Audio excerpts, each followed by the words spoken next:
श्री गणेशाय नमः। वागर्थाविव सम्पृक्तौ वागर्थ प्रतिपत्तये जगतः पितरौ वन्दे पार्वती परमेश्वरौ। श्रीमद्भागवत महापुराण दशम स्कंध 79वां अध्याय बलवल का उद्धार और बलराम जी की तीर्थ यात्रा। ओम नमो भगवते वासुदेवाय। श्री शुक उवाच। ततः पर्वण्युपावृत्ते प्रचण्डः पांशुवर्षणः भीमो वायुरभूद् राजन् पूयगन्धस्तु सर्वशः।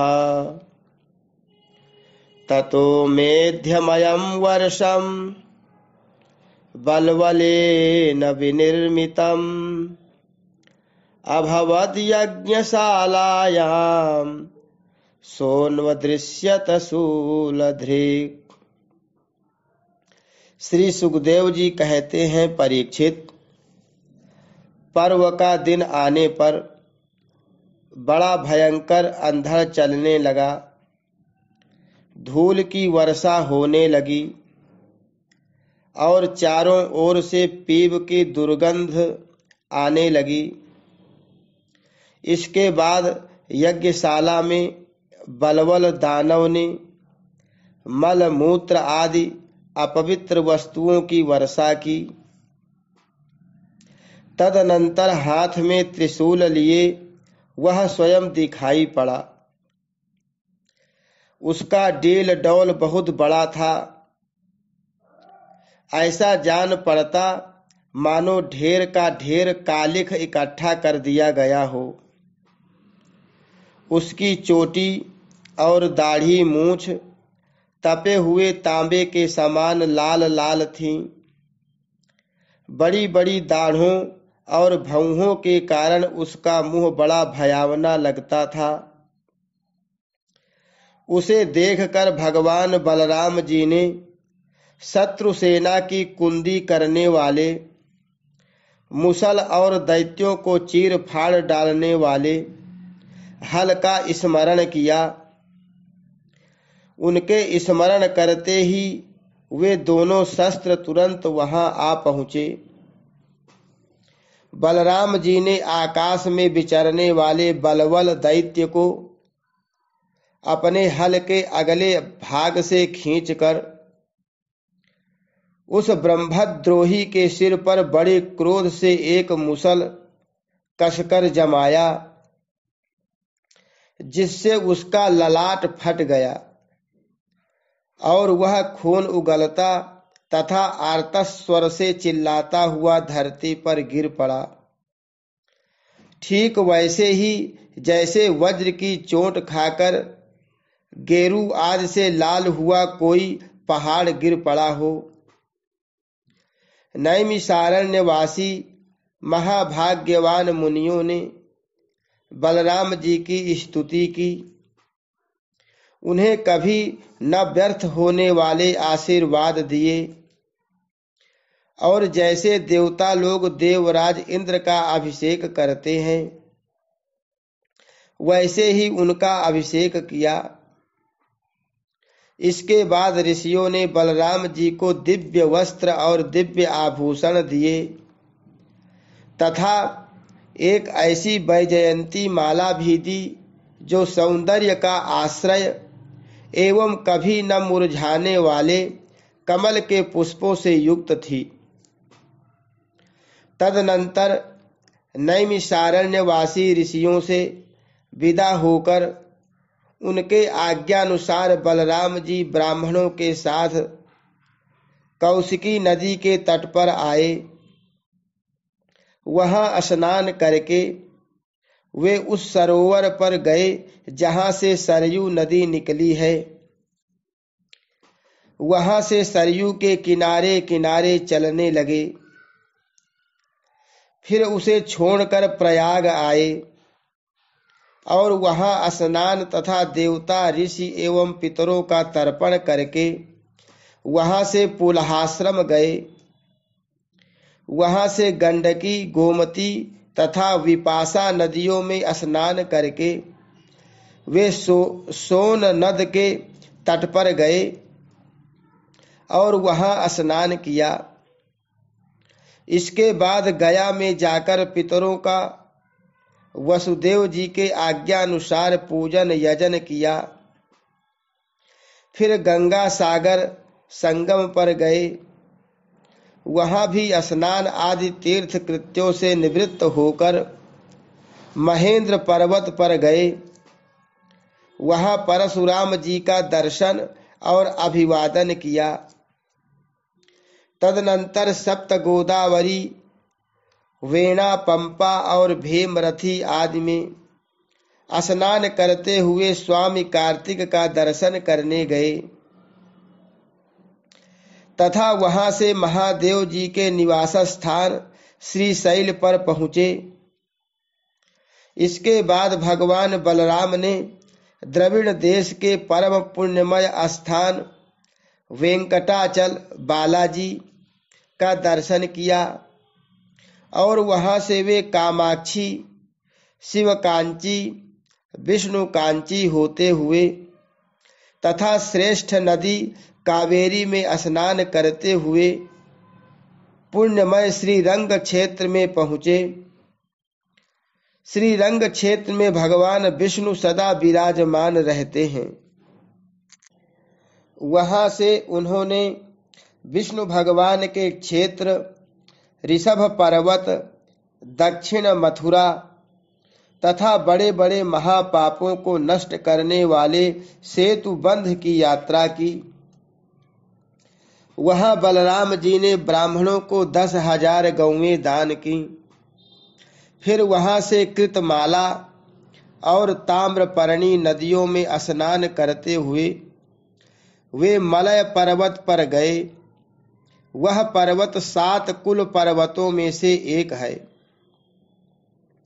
वहां पर विराजमान अगस्त्य मुनि को उन्होंने नमस्कार और अभिवादन किया। अगस्त्य जी से आशीर्वाद और अनुमति प्राप्त करके बलराम जी ने दक्षिण समुद्र की यात्रा की। वहां उन्होंने दुर्गा देवी का कन्याकुमारी के रूप में दर्शन किया। इसके बाद वे फाल्गुन तीर्थ अनंत शयन क्षेत्र में गए और वहां के सर्वश्रेष्ठ पंचाप्सरस तीर्थ में स्नान किया।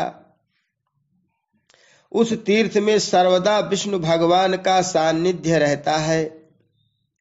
वहां बलराम जी ने 10,000 गौएं दान की। अब भगवान बलराम वहां से चलकर केरल और त्रिगर्त देशों में होकर भगवान शंकर के क्षेत्र गोकर्ण तीर्थ में आए। वहां सदा सर्वदा भगवान शंकर विराजमान रहते हैं। वहां से जल से घिरे द्वीप में निवास करने वाली आर्या देवी का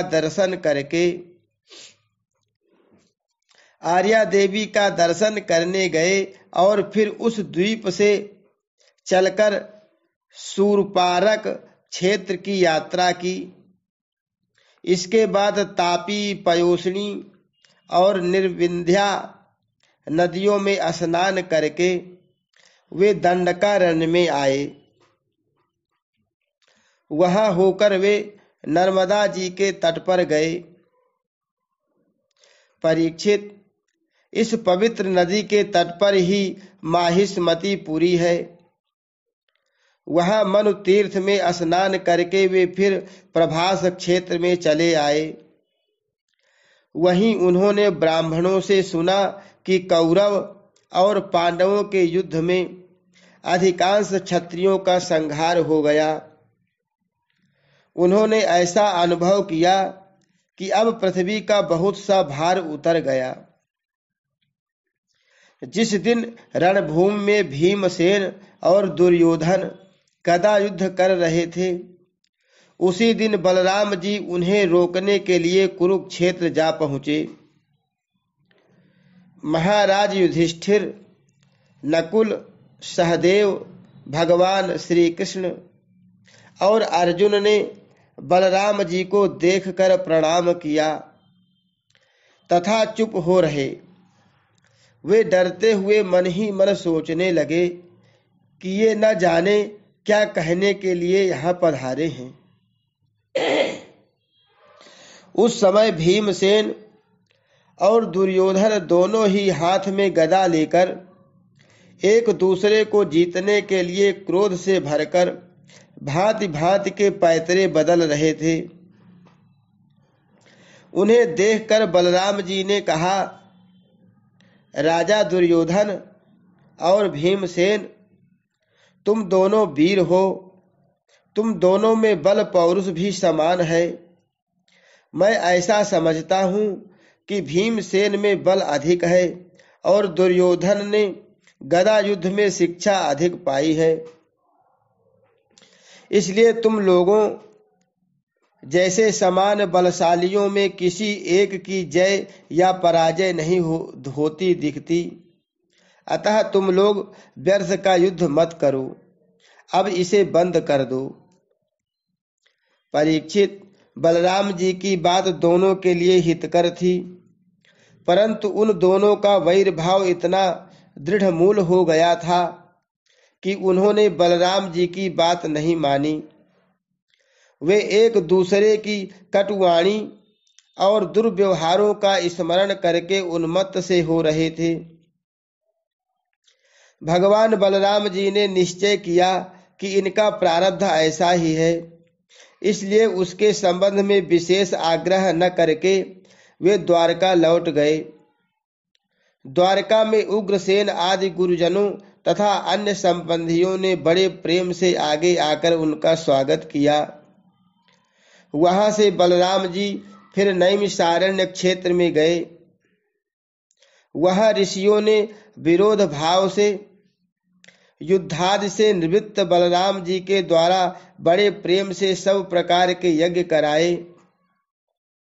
परीक्षित, सच पूछो तो जितने भी यज्ञ हैं वे बलराम जी के अंग ही हैं। इसलिए उनका यह यज्ञानुष्ठान लोक संग्रह के लिए ही था। सर्वसमर्थ भगवान बलराम ने उन ऋषियों को विशुद्ध तत्व ज्ञान का उपदेश किया, जिससे वे लोग इस संपूर्ण विश्व को अपने आप में और अपने आप को सारे विश्व में अनुभव करने लगे। इसके बाद बलराम जी ने अपनी पत्नी रेवती के साथ यज्ञांत स्नान किया और सुंदर सुंदर वस्त्र तथा आभूषण पहनकर अपने भाई बंधु तथा स्वजन संबंधियों के साथ इस प्रकार शोभायमान हुए जैसे अपनी चंद्रिका एवं नक्षत्रों के साथ चंद्रदेव होते हैं। परीक्षित, भगवान बलराम स्वयं अनंत है। उनका स्वरूप मन और वाणी के परे है। उन्होंने लीला के लिए ही यह मनुष्यों का सा शरीर ग्रहण किया है। उन बलशाली बलराम जी के ऐसे ऐसे चरित्रों की गिनती भी नहीं की जा सकती। जो पुरुष अनंत सर्वव्यापक अद्भुत कर्मा भगवान बलराम जी के चरित्रों का सायं प्रातः स्मरण करता है, वह भगवान का अत्यंत प्रिय हो जाता है। हरि शरणम। श्री कृष्णार्पणमस्तु।